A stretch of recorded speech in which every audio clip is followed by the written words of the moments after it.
the end of last class, we had a question, and the question was about affection. And I had actually addressed this question in the class I gave in Mayapur, which was a week ago, which was 8 days ago. And if you go to Mayapur on the TV, on the homepage, there's an archives. And you can access it there, or it has been or will soon be uploaded to my YouTube channel. And it addresses the question about affection, but I think I will review some of what I spoke about, and we can speak further. So, what Timothy was asking and trying to understand is how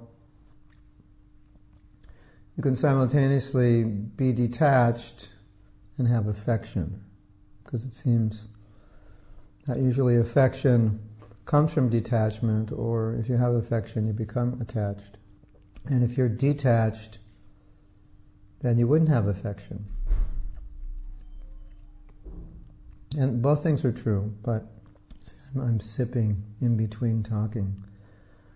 Both things are true, but first we have to define affection in Krishna conscious terms, and we have to define it in material terms, and then we need to define love in Krishna conscious terms, and we need to define love in material terms. Now, Prabhupada said, in the material world there's no love, and that can be a difficult statement to understand, because people do make sacrifices, like men will give their lives for their countries, or sometimes they'll give their lives for their children or for their wives. So it does seem like there's love. So if that's not love, what is it? Well, to clarify what Prabhupada meant by there's no love in the material world, he meant love as in love between Radha and Krishna. So what is that love? That love is described in our scriptures. And I was making a point in class that you may be aware that the gopis were upset with Lord Brahma because Lord Brahma created eyelids, and eyelids means for a split fraction of a second, you don't even notice it, but when you blink, your vision is blocked. So just blink right now, and then you'll notice your vision is actually blocked. It's such a short amount of time, you don't notice it, but it's actually blocked. Okay, so now the gopis, they're very upset that Lord Brahma made eyelids, because for that split second they couldn't see Krishna. So when Prabhupada says there's no love in the material world, he means there's no love like that.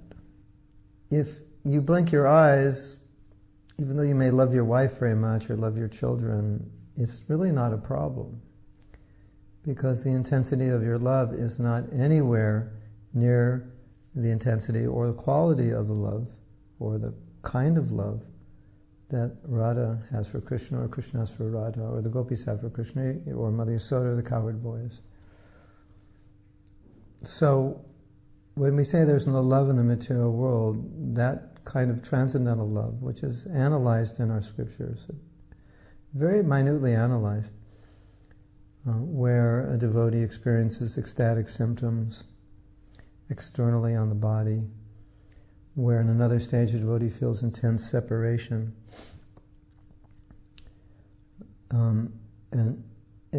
and also exhibiting ecstatic symptoms in that intense separation. And sometimes the devotee becomes angry with Krishna out of love. Sometimes the devotee feels separation even though Krishna is there, thinking that Krishna might leave. You know, these are kinds of things that, especially the intensity of these emotions is not something that you would have for another person on a material level. So it doesn't mean that there's not affection in the material world.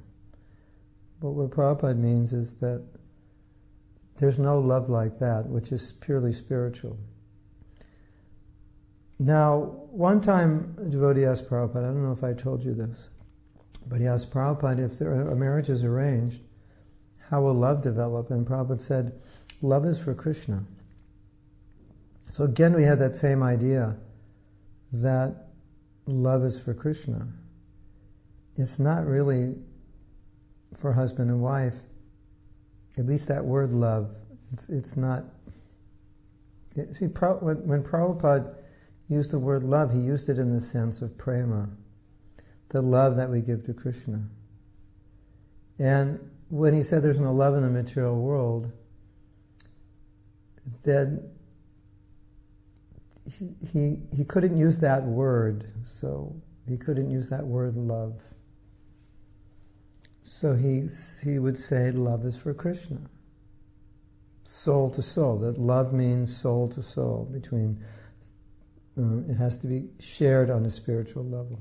All right. So if you use that definition, and then we look at love, material, when Prabhupada says there's no love in the material world, so then we have to look at it and say, well, what do we call love? So let's look at what we call love. And there was a 50%.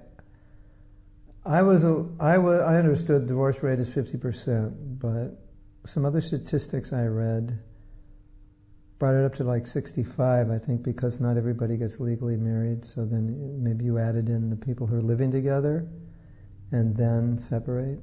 So divorce rate is up to 65%. Now, people said, I love you.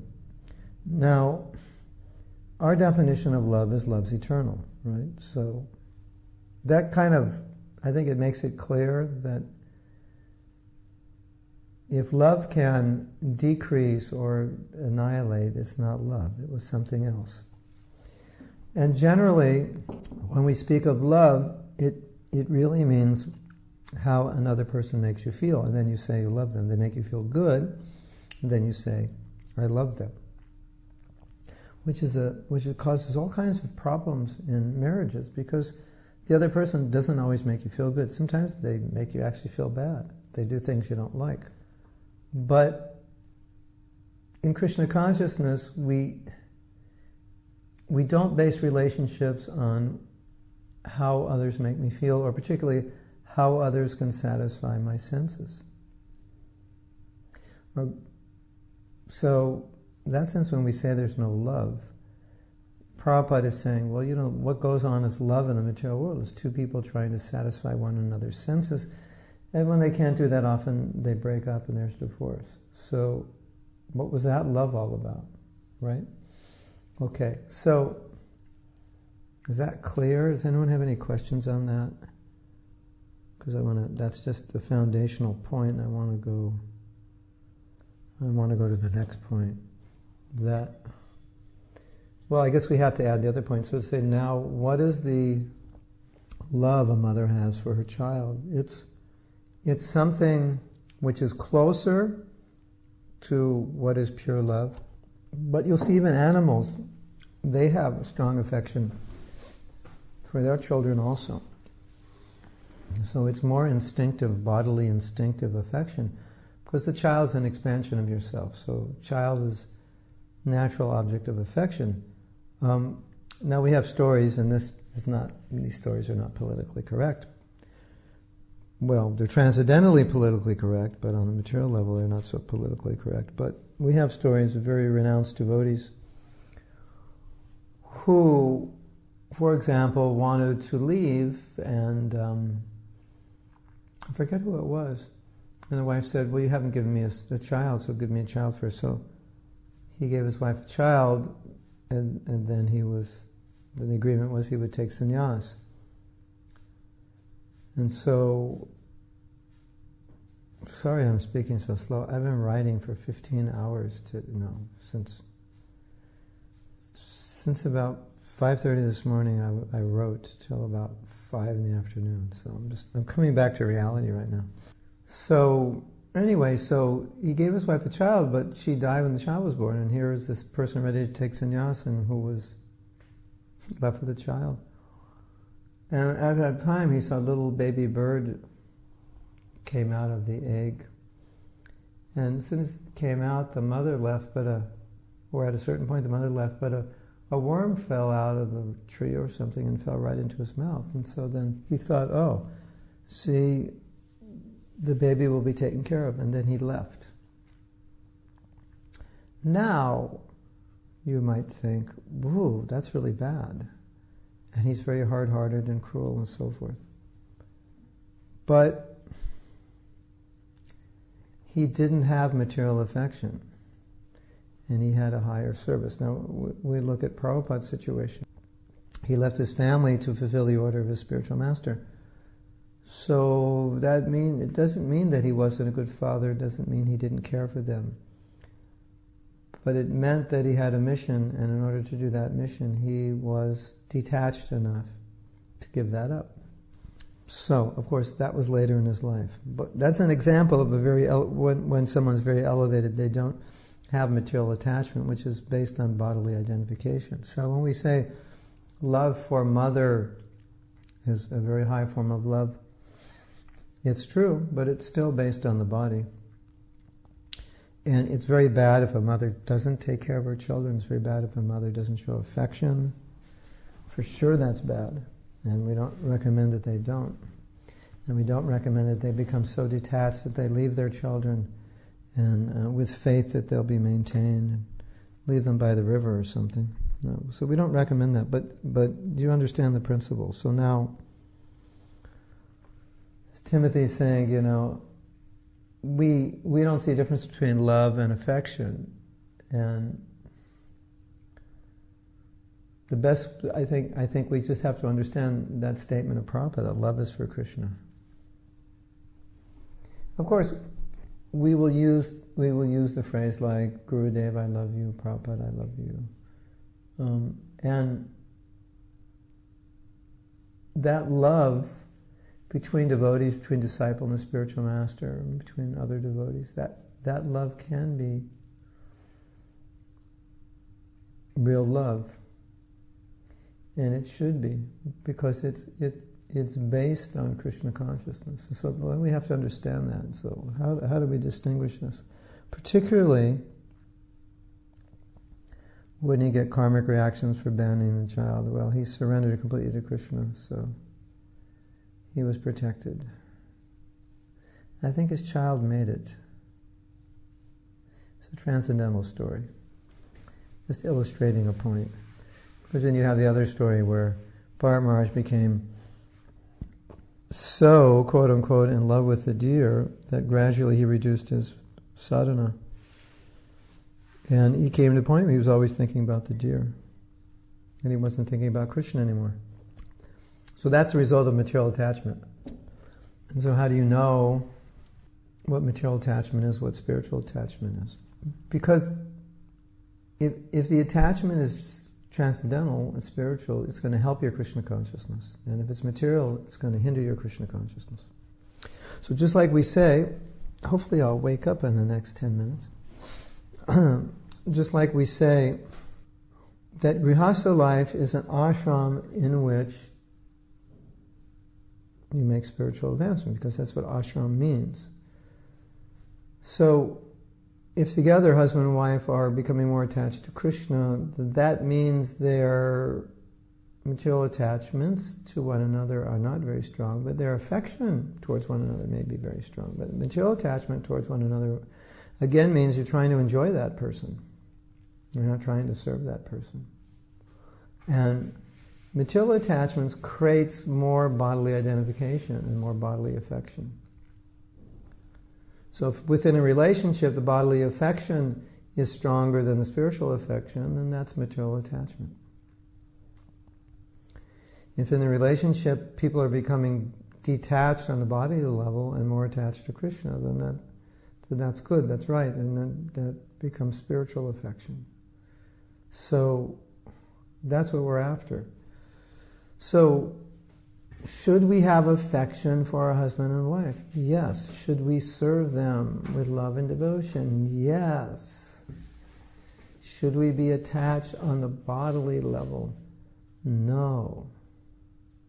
Then you might think, but if I serve with affection, naturally I'll become attached. Then you have to be careful. Not to become attached, but you have to be careful that Krishna is the center.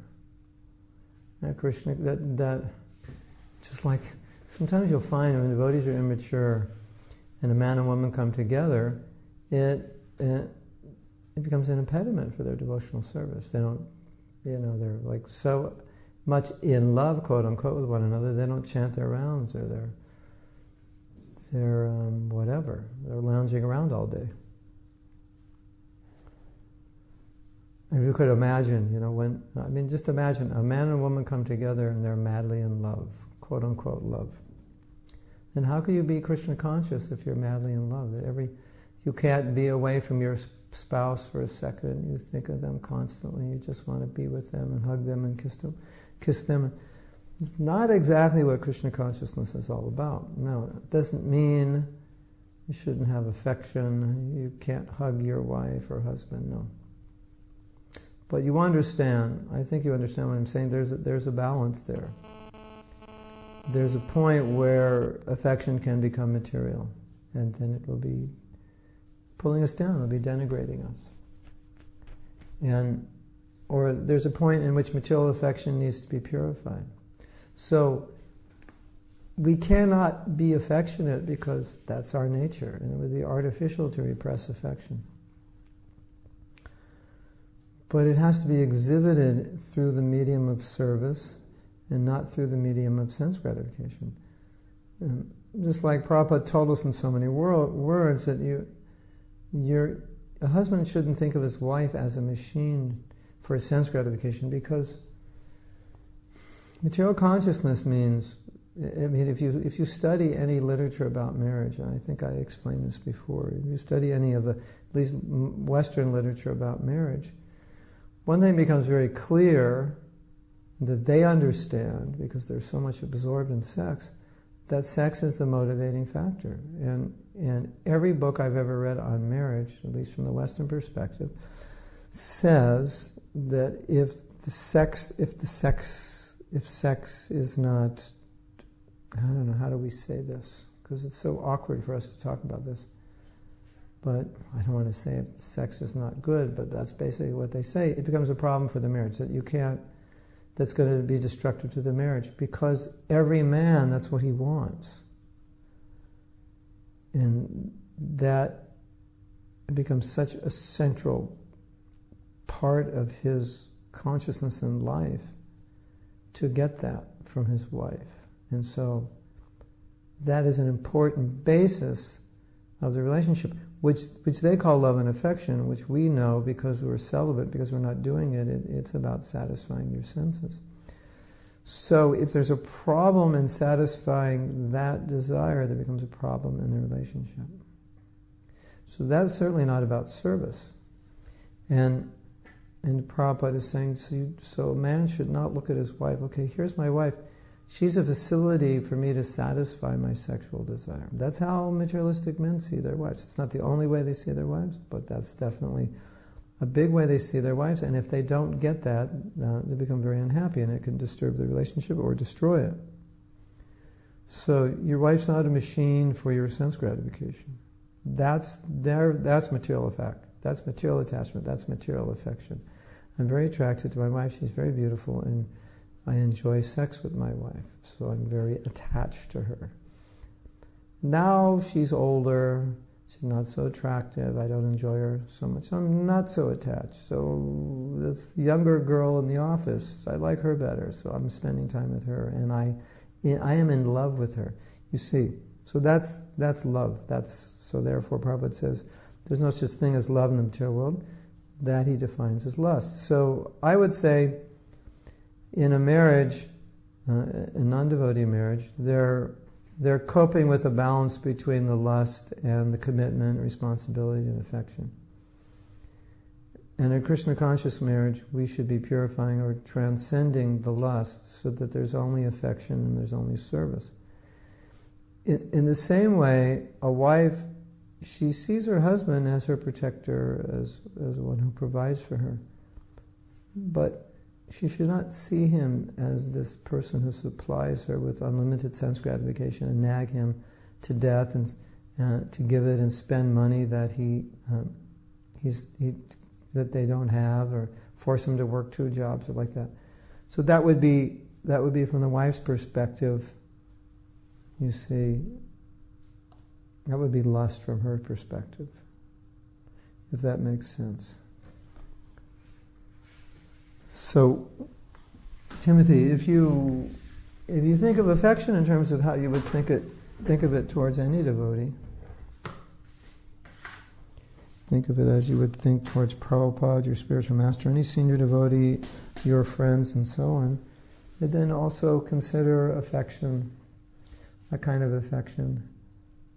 For your wife, it'll make sense to you. And just like, I'll give you an example. One of our godbrothers died, and he died in 2002, and he was very dear to many devotees. So one devotee, I'm working with off and on, one devotee who was very dear to him. And I saw this devotee a year or 2 ago, and so a year or 2 ago means, so we're talking like 10 years after the departure of this devotee. And he said, I still haven't gotten over his death. What does that mean? That means he was very attached to him. Why was he attached? Because that devotee was helping him so much in his spiritual life. And that's why he was attached. He was attached to getting the help of that devotee because that devotee was helping him become closer to Prabhupada and closer to Krishna. And that's why Shastra says the same attachment that you have for someone in this world, you direct that towards the sadhu, and then it becomes perfect. You see the difference? You see the result? You see the result is much different. You understand how the result is different? Does that make sense? So you just, you look at the result of something and then you understand. Is it material or is it spiritual? So we can be very attached to devotees and we are attached because those devotees were dear to our heart. They helped us come closer to Guru and Krishna, and that's why we're attached to them. And in that attachment, how does that attachment manifest? It manifests as appreciation. It manifests as the desire to want to reciprocate.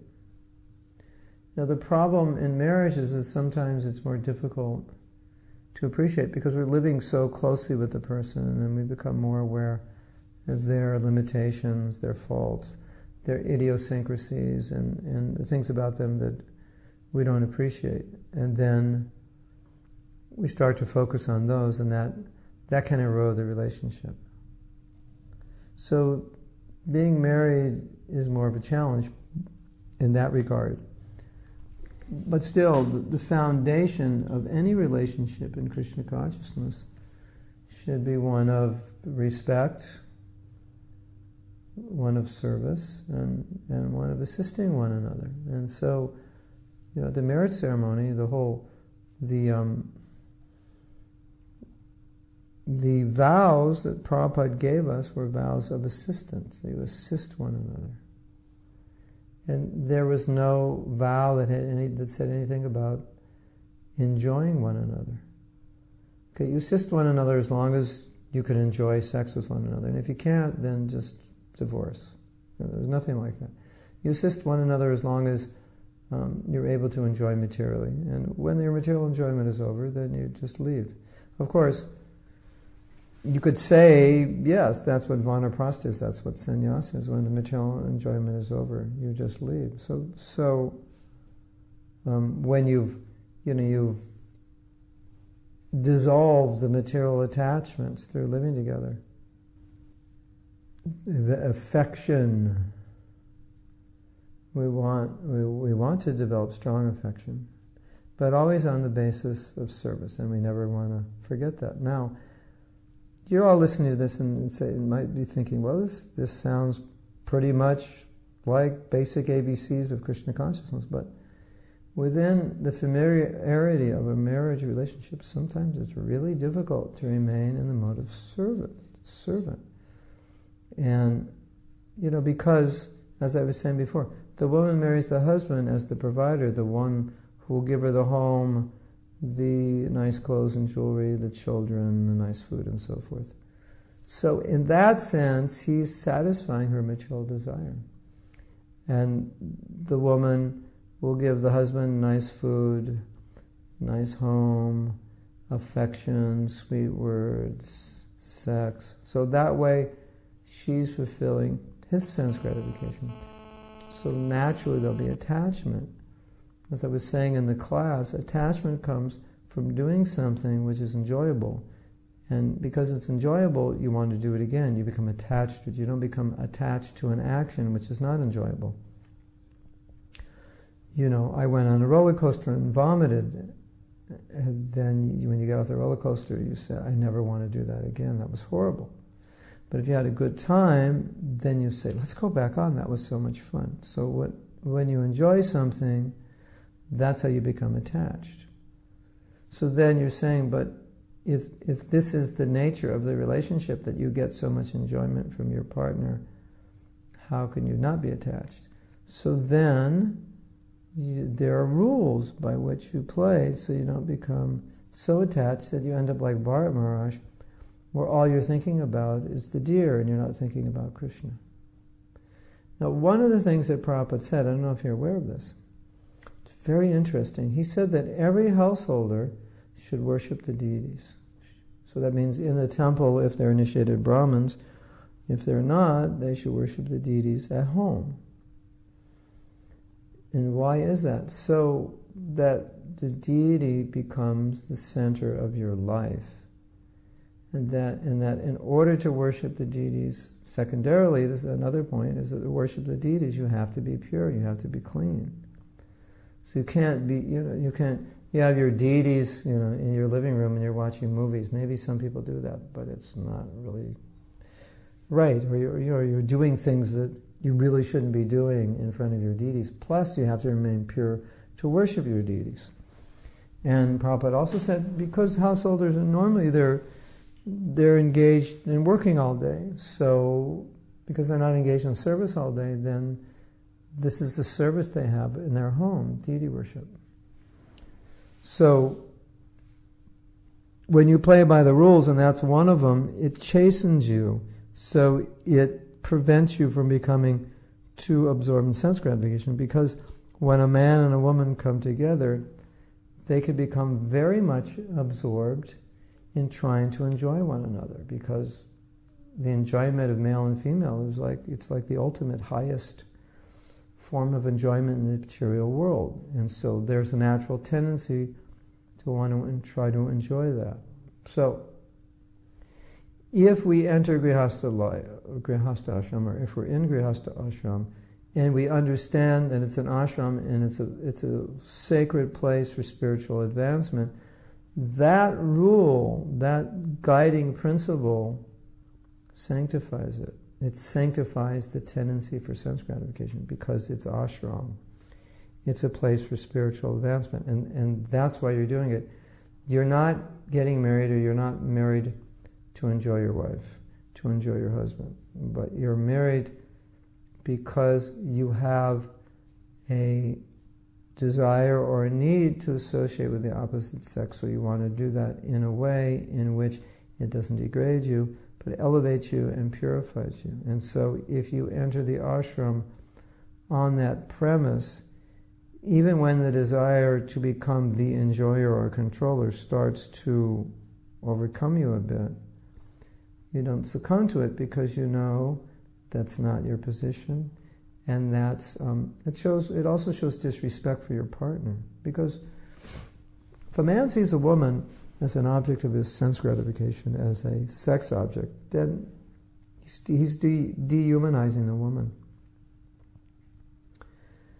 and he's seeing her more as an object than a person. What to speak of a person to respect? And the same with a woman. If you just see the man as just the provider, who's like a slot machine, and just keep pulling him for money and things and nag him to death, then, and don't reciprocate through service, or even reciprocate through service but don't nag him to death, If you nag him to death, he won't be alive anymore to provide for you. Of course, if he's really wealthy, then you might nag him to death so you'll inherit it all, right? As many women have done in the past. Not many, but some.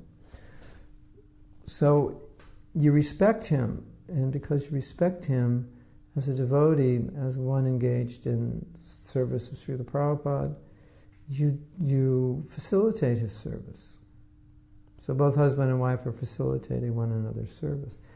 That's the right consciousness. That prevents or minimizes the tendency to see one another as objects of your own enjoyment, because the more you see one another as objects of your own enjoyment, the more miserable you become, and the more miserable your Krishna consciousness becomes, and the more miserable your marriage becomes. Just as if you see anybody that way, it's a miserable consciousness to have. And then you're sitting there thinking, but, if I'm just getting married to serve and, detached, and, why would I even want to do it? Because if I'm actually detached, then why do I need to do it? Because most men and most women need to do it, because their desire to be with the opposite sex is not yet satiated. So within that ashram, you're satiating that desire, but you don't satiate it by exploiting it. You think, well, if I'm going to satiate it, then I should just enjoy as much as possible. No, it doesn't work that way. When you try to enjoy as much as possible, it doesn't satiate the desire, it excites it. You have to know how to enjoy in a way which purifies you of the desire to enjoy. And that's basically what household life is. It's enjoyment within the rules of the ashram, and if you follow the rules of the ashram, then you become detached. If you don't follow the rules, then you can become very attached. Sometimes we see a couple will get married and then we don't see them because they're madly in love with one another, and they're more in love with one another, quote unquote, than they are with Guru and Krishna. You see? But Prabhupada would say, if you actually love your children, if you actually love your husband, if you actually love your wife, then facilitate their Krishna consciousness. That's really love. That's what it means. That's what I was saying last week. You want to talk about love, affection, that's what it means. Just like if your spiritual master loves you, right? It's not that he goes around hugging you all day and kissing you, and that's how he shows his love, and rubbing your back, and what else? Buying you ice cream, No, a father does that with his children when they're young, of course, because that's what they need. But he shows, the spiritual master shows tremendous affection. Just like when I met Prabhupada, he was a father that I never had, and I identified with him more as my father than I identify with my own father. It was just amazing. I think many people have that experience and realization. That it's like their material parents, the affection only goes to the body, but it doesn't go to the soul. And when someone shows affection to the soul, it's so much deeper. That even though there's not this bodily connection, and even though I only knew Prabhupada for a few months, I felt this fatherly affection more intensely for him than I did for my own father. Isn't that interesting? So from that we can say that the greatest affection comes on the spiritual level. When somebody gives you Krishna, that is how you develop the most intense affection. If your husband or your wife help you become Krishna conscious, then you'll become attached on that level. And that attachment will actually detach you from the material level, because they'll help you become more attached to Krishna. It's like, there's a nice story. I don't know if you'll think it's nice, but it has a happy ending. There was a devotee who, probably around 1979, he took sannyas, and so he was probably in his early 30s, and he was married, and they had a child. And so I'm assuming his wife was agreeable to let him take sannyas anyway. He took sannyas, and at a weak point in his life, he fell down with a non-devotee woman. Fall down is the Krishna conscious lingo for had sex. Maybe only one time, just he met some girl and he was in a vulnerable, weak moment and like that. So he was advised to give up his sannyas, which he did. And he was wearing saffron. At some point, he was having some thoughts. I don't know the exact situation, either some difficulties or maybe feeling that he should be with his wife or she should be with him. So he contacted her, I don't know, directly, indirectly, and said, I was thinking we should get back together. And she knew he didn't really need it, and she knew again he could become a sannyasi, and he's now a sannyasi again. And she said no. So that's affection.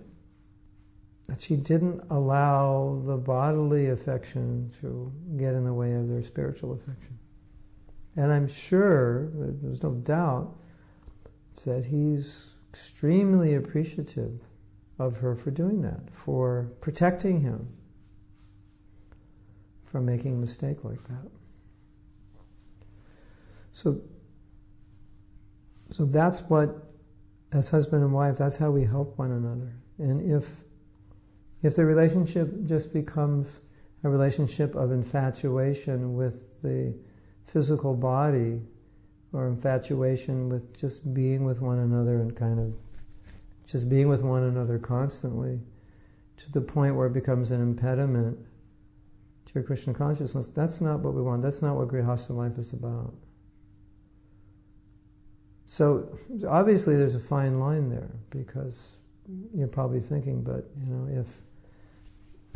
if I'm just a man who grew up in the West, and then I'm alone with a woman, then that's going to be difficult. Yeah, it's going to be. But if your intention is to be Krishna conscious, you'll be able to do it. And if your intention is to help one another and serve one another, be pure and learn how to be a good husband, a good wife, how to be responsible, how to be an example. If that's your intention, then you'll do it. And I think a lot of people enter household life with all the wrong expectations. The expectation is, I'm going to be happy. This woman or this man is going to make me materially happy. And what we should understand as devotees, more than anybody else, that things and people, ultimately, they can give us some satisfaction, but they ultimately can't make us really happy. That is an inside job. That's our work. We have to do that. What the relationship can do is provide a stable and peaceful facility to cultivate our Krishna consciousness.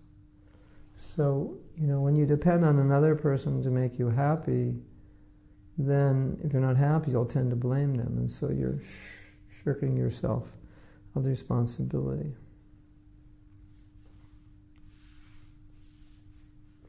So Gauranish has a question. Would the same apply? The same means what? To having kids, or more than one kid, although it is service to make them devotees, but that would also take away one's time from bhakti or service. Sometimes parents have two kids because they want the first kid to have a sibling. Sometimes they have more than one kid because they feel like, if I'm a grihastha, I should have a family, and family means more than one kid. I mean, you may not feel that way, but if somebody feels that way, sometimes that's fine. And sometimes they want to have more kids because they want to make more devotees, bring up more devotees. So the answer to your question is, it depends on the person. We see raising children as service, and maybe that's a service which you are less fit for or less inclined to than another person. If someone, like Bhaktisiddhanta said, Saraswati Thakur said, Krishna wanted, I'd have 100 children. So let's see what Krishna wants in your particular situation. And if you're in a position where you can have a few kids and take care of them and be happy and keep the home and your husband happy, and that's what your husband wants, then go for it. One time I was told, a devotee had 2 children, and she asked Prabhupada if she should have more, and Prabhupada said, 2's enough. Kind of the point you're making, that you have more time for service. But in also another point, when anybody would tell Prabhupada, my children are taking away from my service, he would say, your children are your service, or your child is your service. Making your children pure devotees is your service. So we're not ultimately in control of whether they will become pure devotees or not, but at least it's our service to make the effort, or to provide the facility, to provide the infrastructure, to give them the greatest opportunity to become pure devotees. If there's any chance they can become pure devotees, then we should make sure we've given them every chance. So that's the parents' first and foremost duty, at least until the kids grow up. Right? Vrindavani, your service, your duty is to make your son Krishna conscious. That's what Shastra says. Guru-nishtha, your duty is to make your son Krishna conscious. Mahatma Das, your duty is to make your daughter Krishna conscious. Of course, it's pretty easy when you live in Mayapur. I don't have to do much. So I'm getting off light here with this responsibility. Guru-nishtha says, sometimes I feel that our kids make us want to be better devotees so that we can set up a better example. Yeah. And some parents will say their kids are responsible for making them completely Krishna conscious for that very reason. And that they learn so much from them. And, if a kid's raised in Krishna consciousness, they become very attached to Krishna. So their attachment is contagious. And just like I was with my daughter last night, we were out, Dhammadashtaka prayers were over, and we were out. We meet outside the temple in the courtyard, and so we met. And she said, I just have to go into the kirtan and spend some time with the deities. They're just so gorgeous. I can't stay away from them. So, when she said that, I thought, okay, I guess my responsibilities as a father I'm doing well. She's becoming attached to Krishna. So that's good. So that's how we have to see our responsibility. Another thing that Prabhupada usually said in Vedic scriptures, it says that household life means children. Sometimes it said it's a desert without children, or that's what it means, or that's why you get married, or sometimes Prabhupada would say, why'd you get married if you don't want children? So it's the ashram where you produce children. So it's not awkward to have children. If you're not married, it's awkward, yeah. You're not married, or you're just living with a boyfriend or girlfriend, and there's no commitment. Yeah, that's awkward. But you're married, it's just natural. That's what you do. Mm-hmm. Right? Yeah. I mean, some don't want children for that reason, because they feel it's an entanglement and so forth. But generally, that's what household life means. Generally, at some point, a wife wants children. And so you just raise your children in Krishna consciousness, and they help purify you. And it's particularly for a woman, it's part of what she needs. And, women who don't have kids can become very, I don't know, maybe somebody could help me. When they're older, what's the word I'm looking for, ladies? If a woman doesn't have children, and then she's in her 50s, 60s, she can become a little, what should we say, rough around the edges. So it's natural. Or a little hard-hearted, or strange, emotionally dry, sad, or, something. So, if you're a Mother Teresa, then you'll make children in the street your children. But most women, irritated, most women aren't like that. And even most men, they want Not all, but most men want a family, carry on the tradition, like that. So, okay, so why don't you ask some questions? Because basically this whole class was just answering Timothy's question from last week, which was, how do you show affection and remain detached? Well, there's another point also, which goes along with this, now that I'm remembering. It's a really interesting point. I like to say that it's not true that we can't change some things about ourselves, and because many of us believe that we are a certain way and we can't change that, and that's a common problem in family life, where your behavior is upsetting or, to put it mildly, distasteful to your partner, and you tell your partner, well, it's just how I am, I can't change. I've tried, but I can't. So there's an aspect that I think that we can deal with, even though we can't change it. We may not be able to change because we have a certain nature, but we can change our behavior. And so what do I mean by that? And say, well, let's say you're not by nature, you're kind of a reclusive person, you're not so emotional and so affectionate and so personal, right? But you could act that way even if you're not, just because that will help the relationship. So sometimes we have to act in ways which may not be natural to our personality or nature because it's important for the relationship. So I just wanted to mention that it may be true that you can't change certain things about yourself. Not that it may be true. There are things that you can't change, but you can change your behavior even if you're not changing your nature. Just like with children. What do children like to do? They like to play. They're loud, they mess things up, they don't respect your space. But you bring children to some more formal environment, like a restaurant or a wedding or something, and then you tell them, this is how I need you to behave. So is it their nature to behave that way? No. But do they behave that way? Well, if they're good children, more or less they will behave. They won't yell, they won't scream, they'll sit in their seat, they won't make a mess when they eat. They won't run around the restaurant like that, they won't break things, play with things that they're not supposed to play with. So I think the situation is similar, that we may not by nature be a certain way, but to respect our partner and to be dutiful in the family, we can act in certain ways.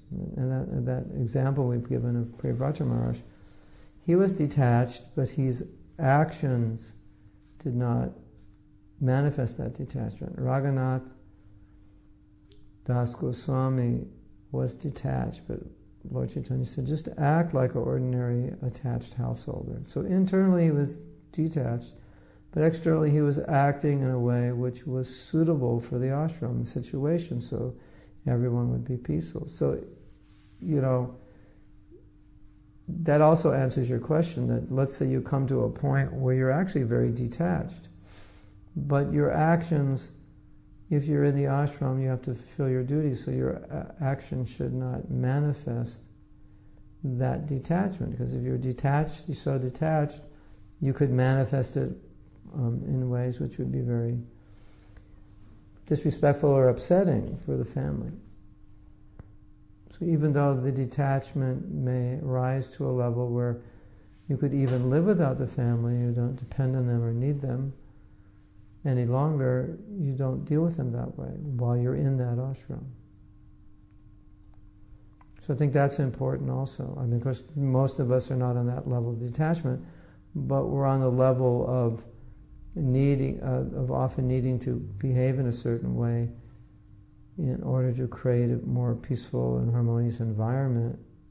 And we sometimes psych ourselves out by saying, well, it's not my nature. You see what I'm saying? Okay, it's not your nature, but this is the ashram that requires a certain way of acting. It's like Indra was asking me last Tuesday. He said, well, what was my biggest challenge that I had to overcome in household life? And I was saying, adapting to the ashram itself, accepting the rules, the parameters of the ashram, and not saying, well, I'm beyond them. I don't feel attachment, so I don't want to do them. No, but it's accepting what are the duties of that ashram, fulfilling those duties, whether or not you're detached, whether or not you feel like doing them, or you like them or not. Okay.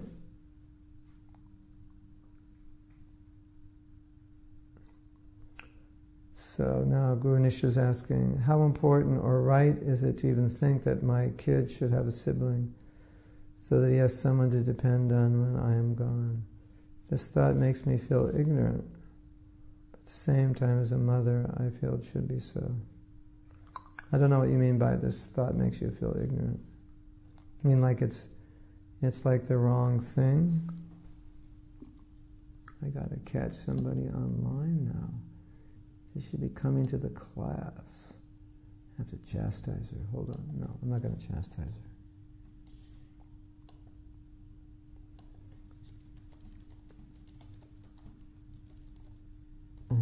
Hold on.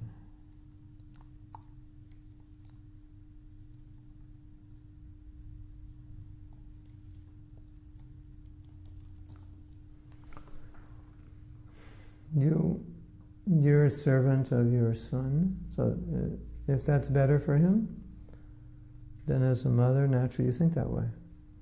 Again, you work on the principle that your service is to make him a pure devotee, right?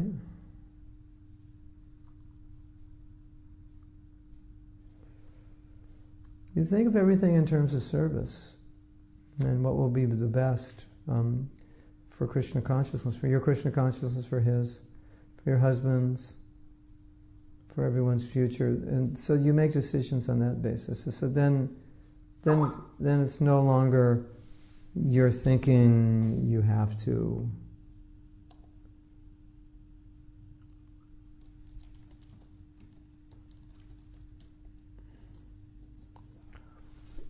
You know what I'm saying? That's how you make decisions, you know, because then it's not about your fear of am I acting selfishly? Am I acting out of ignorance?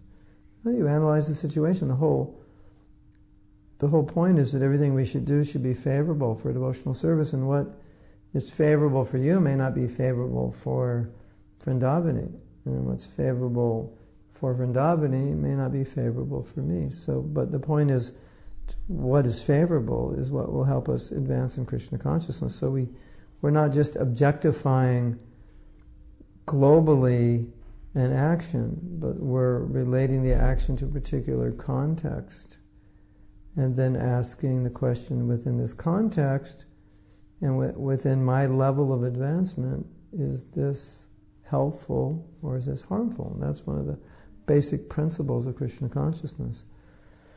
And therefore, if you evaluate your activities on that basis, you just ask, well, is this helpful or is this harmful? Then that becomes your guiding principle in making decisions. And if it's helpful, you know, you don't feel guilty. So I feel guilty that it's helpful. I need to have another child, and this will be helpful, but I feel so guilty. No, if it's helpful, it's helpful. And that's just dealing with where you're at, right? So, you know, if a 60-year-old man wants to marry a 25-year-old woman, that's probably not helpful for either of them. If a 70-year-old man wants to have a child, that's probably not so helpful. He should be thinking more about renunciation. But if a 35-year-old woman wants to have another child, that may be different. And that may be very helpful for her, So you have, for her child, you have to, look at all these things. So that's can't stress that point enough, that every one of us is, every situation we're in is relative to our lives, and we always have to make decisions based on what's relative to us, not feel guilty that I need this. Like, let's say a brahmachari wants to get married, and it's, I feel guilty that I need this. No, you shouldn't feel guilty that you need it. You should acknowledge that you need it, and then just understand how to do it properly. Because if you feel guilty that you need it, but you do it, there's a chance you won't do it well, because you're somewhat hesitant because you feel like it was a wrong decision. So the point is, if you make a decision to do something because it's necessary, then go fully with the decision and do it properly. Otherwise, don't do it, because it'll just be a problem. If you actually feel that guilty about it, that you feel it's that wrong, then don't do it, because that guilt will drive you nutty. So we have to be balanced, and we have to be objective. And then if we're balanced and objective, then we can understand what will be helpful for our spiritual life and what will not be helpful. And we'll look at these things in a detached way.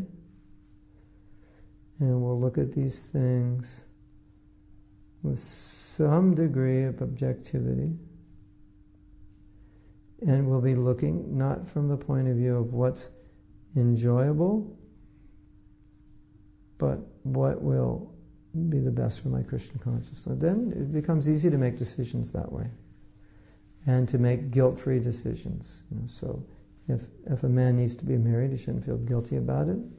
If a woman needs to be married, if you need to change a service, if you're living in an ashram and you need to move outside, if you're living outside and you need to move inside, if you're going to school, if you're leaving school, if the decisions you make, if you're packing your bags and moving to India, if the decision you make is based on what will be best for your service and your spiritual life, then you should never feel bad about that decision. You should fully absorb yourself in that decision, and wherever you are, then engage fully in Krishna consciousness. That's the principle. So there's nothing about ignorance. The ignorance in that would only be that what you're doing is detrimental to your Krishna consciousness. But as I said, sometimes something is not detrimental to your Krishna consciousness, but you might think it is, and because you think it is, then it becomes so. But in and of itself, most activities are not detrimental. What's detrimental is the consciousness behind the activity. It's like household life detrimental is having 2 kids detrimental and 1 isn't. No, there's no formula that 2 kids is detrimental. 3 is detrimental, 1 is not, 2 is maybe. Getting married, it's always bad. Taking sannyas is always good. It's not exactly like that. It's not a formula like that, but when you actually look at it, it's the consciousness with which you do things that determines the effectiveness of what you're doing. If you're Krishna conscious, then automatically all your activities are Krishna conscious, because you'll be in the right consciousness when you're doing them. If you're not Krishna conscious, then doing the right activity is not going to make you Krishna conscious. If you have the wrong attitude and you do the right activity, the activity alone will not make you Krishna conscious. Right? Even chanting Hare Krishna won't make you Krishna conscious if you make offenses. Right? So if you understand that principle, the activity in and of itself is not what's important. It's the consciousness behind that activity that determines whether that activity is Krishna conscious or not. So your question is kind of saying, well, if I do this activity, I won't be Krishna conscious. I think a better way of saying is, if I'm not Krishna conscious, I won't be Krishna conscious, even if I do the right activity. And if I am Krishna conscious, I'm in the right consciousness, then I can't do anything that's not Krishna conscious. Does that make sense? Or do you need to ask something more to clarify? Makes sense to me. Makes really good sense to me. In fact, Bhaktivedanta Purna Swami was talking about this either last Sunday or the Sunday before. And it's a theme he talks about a lot. How the activity in and of itself, an activity in and of itself is not Krishna conscious. I mean, we say, no, but chanting Hare Krishna is Krishna conscious, and doing arti is Krishna conscious, and going to the temple is Krishna conscious, and that's true. But if you analyze it more deeply, the reality is that the activity in and of itself is not Krishna conscious. It's the consciousness with which the activity is performed that determines whether the activity is Krishna conscious or not. I mean, you could be at Mangalarti thinking about all kinds of horrible forms of ways that you could enjoy this world. So even though your body's there, your mind and your heart are not there. So the activity of itself may have some benefit in creating piety, but very little spiritual benefit, if any. But if you're there with a devotional consciousness, it's completely different. So we should never think the activity in and of itself is what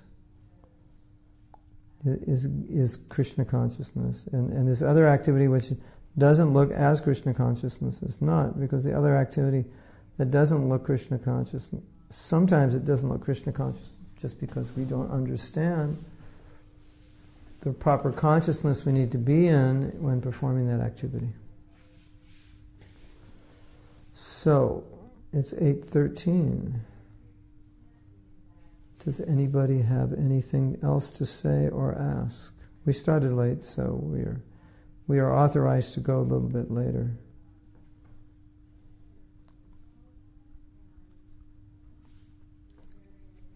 So now you know what real affection is. Now you know what real love is, what real love isn't.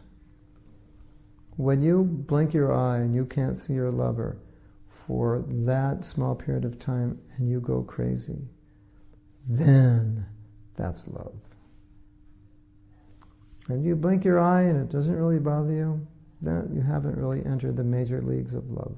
It's not really transcendental and spiritual. If you don't go mad,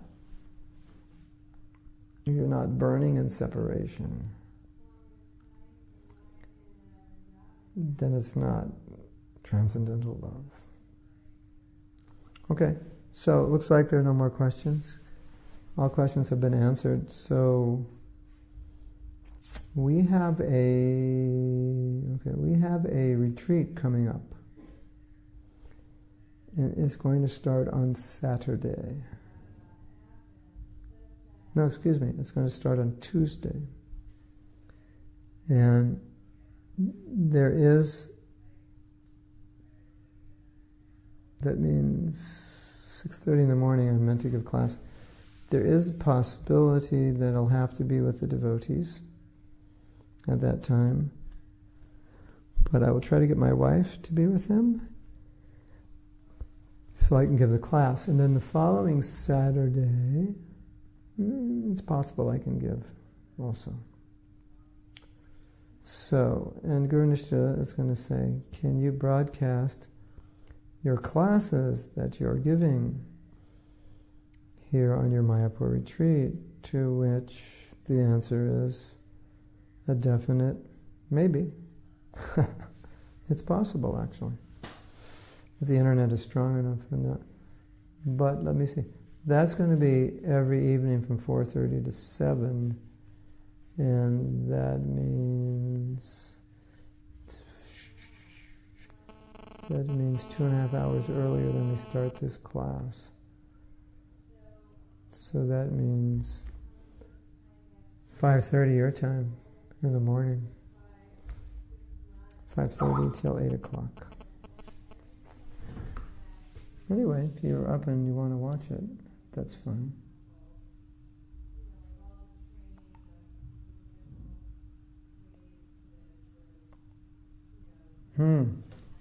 So, we have a statement from Anna, and she said, "For some reason this talk makes me angry and desperate, not angry with you, but with the high standards of consciousness that I cannot achieve." In other words, angry with yourself. Who said you can't achieve it? That's the problem. Okay, we all start a very dirty slate. And then the first thing that happens when you come to Krishna consciousness is you understand what the standards are, and you look at them and you say, wow, this is really high. This is really beyond me. But one of the things I noticed about the way Prabhupada trained us is that he gave us the highest standards right away. And it's not that he expected that we would attain the highest standards, but he wanted us to know what they were and to know what we were shooting for. Now, one thing I can say, Anna, is that there's a certain level of standard we need to be on in order to make Grihastha life work. So, if we don't at least come to that standard, you're going to be way more angry in your relationship with your husband-to-be. So it's like, you have to look at it that way. It's like, okay, here's a standard, which is difficult to come to, and I don't even think I can come to it. But if I don't work my way up and get to some level, maybe not the highest level, but to some level of sanity, then it's going to cause me all kinds of problems in my life. So as I say, when we run into situations which are difficult, I always say to devotees, but what are your options? You're stuck on the freeway and it's the only road that goes to where you have to go, and there's this huge traffic jam, and you're frustrated. But what are the options? There aren't any. So you just have to deal with it. So, do we have what's a better option? Just, enjoy sense gratification, take another body? That's not really a good option. And the chances of a relationship like that working are less than 50%. So that's not what we want. So we want to understand the standards. We want to work towards them patiently. We want to make it a goal in life to better ourselves, to uplift ourselves. Because if you think you can't do it, then you're not going to try, and then you'll be defeated. And so, real point is try and be patient, and you will. The process works, but you just have to do the process. It'll work, and the process works on you. So you don't have to lift yourself up. You just have to hold on and be lifted up. So I think that's important to understand. You understand the difference? It's almost like in your question you're thinking you have to lift yourself up, but so everybody's wondering, where did this question come? It came from Skype. She's on Skype. But the Krishna conscious process is that you hold on to the rope, and then Guru and Krishna pull the rope up, and it pulls you out of the well. It's not that they throw you the rope and then you have to climb up yourself. Maybe a little bit, not much, but mostly just hold on and they pick you up. So it's not depending on your strength. But it's depending on your ability to hold on to the rope and be pulled up. So it's important to understand that, because that gives you a different perspective on the process. Because if you think it's all about you climbing up the rope, then you look at the rope and how deep down you are in the well, and you say, well, I don't have the strength to do that. I can't climb that rope.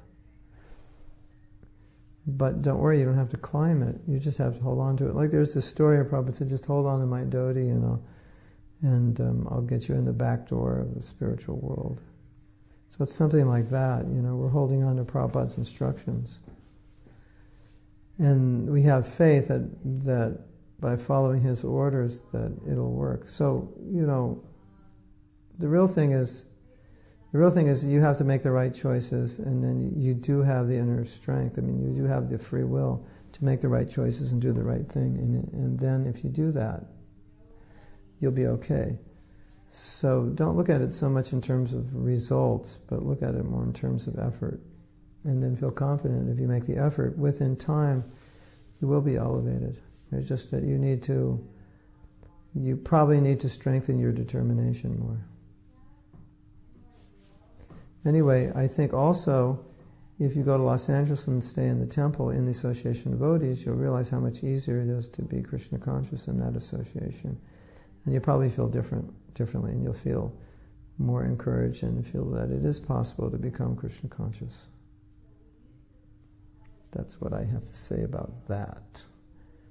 Is that okay, Anna?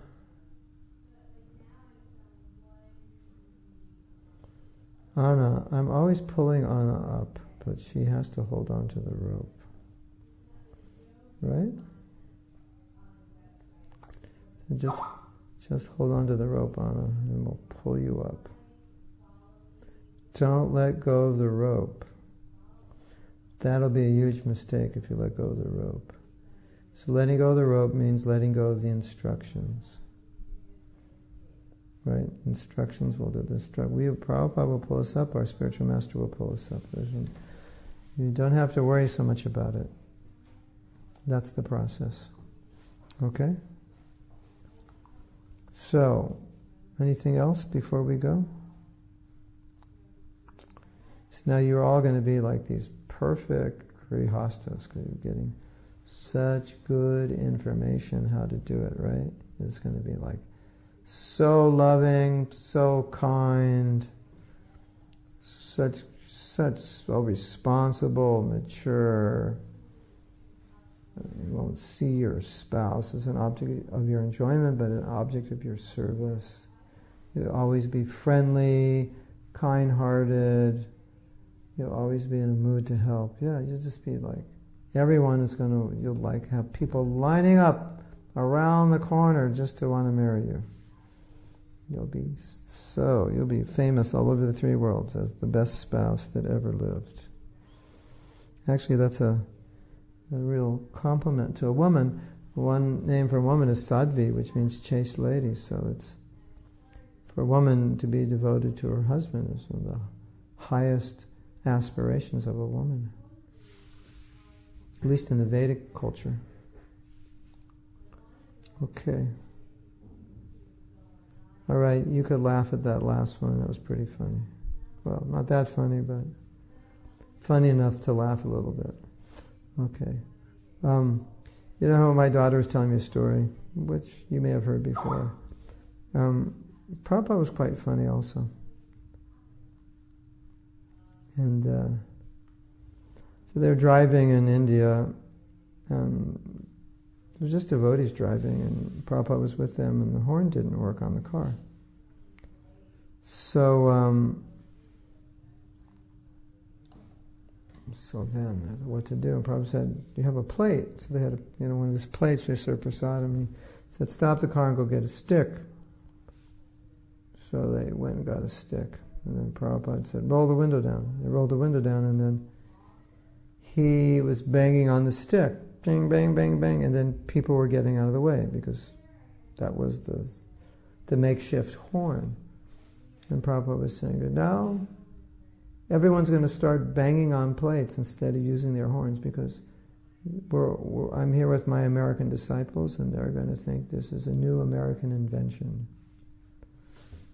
So Prabhupada was funny also.